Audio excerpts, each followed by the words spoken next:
Hello everyone. खुद से अंग्रेज़ी सीखना एक फ़ायदेमंद और मज़ेदार जर्नी हो सकती है। स्टेप बाय स्टेप फॉलो करके आप निश्चित रूप से कुछ ही समय में बेसिक से एडवांस इंग्लिश का सफ़र तय कर सकते हैं। आज जानेंगे 8 सिंपल स्टेप के ज़रिए। स्टेप नंबर 1 है assess your current level.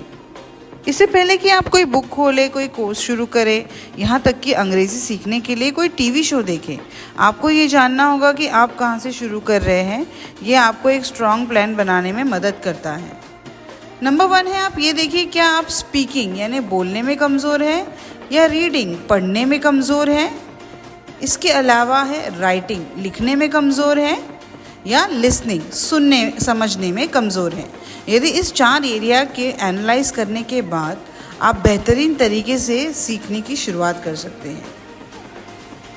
Step number 2 हमें बताता है कि स्मार्ट गोल सेट करें। स्मार्ट गोल बहुत ही ज़रूरी होता है कोई भी गोल को पूरा करने के लिए। आज हम जानेंगे कि स्मार्ट का मीनिंग क्या है। Specific, measurable, achievable, relevant and time bound. Specific का मतलब होता है कि आपका गोल आपको डिटेल में पता होना चाहिए कि एग्जैक्टली इस गोल में आप क्या करने वाले हैं। मेजरेबल में आपको उस गोल को नाप तोलना आना चाहिए कि अगर आपने एक गोल बनाया तो कहाँ तक के पहुँचे और कहाँ तक के पहुँचना बाकी है। तो आप जब मेजर कर पाओगे तो उसको आसानी से अचीव करते हो। नंबर 3 है अचीवेबल। आपका गोल अचीवेबल यानी कि सच में पूरा होने लायक होना चाहिए। आपको खुद को वो बिलीव होना चाहिए। रेलेवेंट यानी सही गोल, रियलिस्टिक, जो आपको लगे कि ये पूरा बिल्कुल होगा। टाइम बाउंड, देखो किसी भी गोल में टाइम लिमिट देना बहुत ज़रूरी है। तो आपको पता होना चाहिए कि कितनी देर में कितना आप सीखना चाहते हो, वैसे एक टारगेट बना लो। स्टेप नंबर 3 है बिल्ड बेसिक स्किल्स, जैसे कि फंडामेंटल ऑफ ग्रामर। ग्रामर क्या है? ग्रामर शुरुआती लोगों के लिए किस तरीके से सीखा जाए, सिंपल इंग्लिश की एक्सरसाइज करना, ये तीनों चीज़ों पे फोकस करके आप एक बेसिक प्लान रेडी कर सकते हैं। स्टेप नंबर 4 है ग्रो या वोकैबुलरी, यानी अलग अलग शब्दों को जोड़कर एक सेंटेंस बनाना। रोज़ नए वर्ड्स की खोज करना, उसका मीनिंग फाइंड आउट करने की कोशिश करना और सेंटेंस बना करके बोलने की भी प्रैक्टिस करना।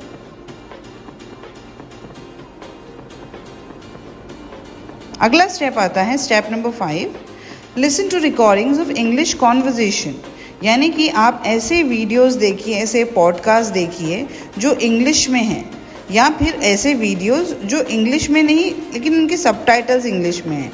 पॉज, प्ले, रिपीट, पॉज करके सुनिए कि वो क्या बोल रहा है, फाइंड आउट करिए, उसको समझिए। स्टेप नंबर 6 है practice talking with native English speakers. एक ऐसा पार्टनर ढूंढिए जिनके साथ आप रोज़ टूटी फूटी इंग्लिश से शुरुआत कर सकते हैं। एक अच्छी रेगुलर प्रैक्टिस को आप अंडर एस्टिमेट नहीं कर सकते। अपने कंफर्ट जोन के बाहर जाइए, गलतियां करिए और उससे सीखिए।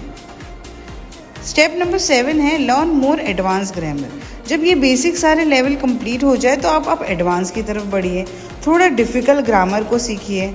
सेंटेंस स्ट्रक्चर, बड़े बड़े सेंटेंस को समझना और जोड़ना सीखिए। एनालाइज करिए कि आप कहाँ सही जा रहे हैं और कहाँ और आपको अच्छा करना है। स्टेप नंबर 8 है immerse yourself in the language. अपने आप को उस भाषा में पूरी तरीके से ढाल देना।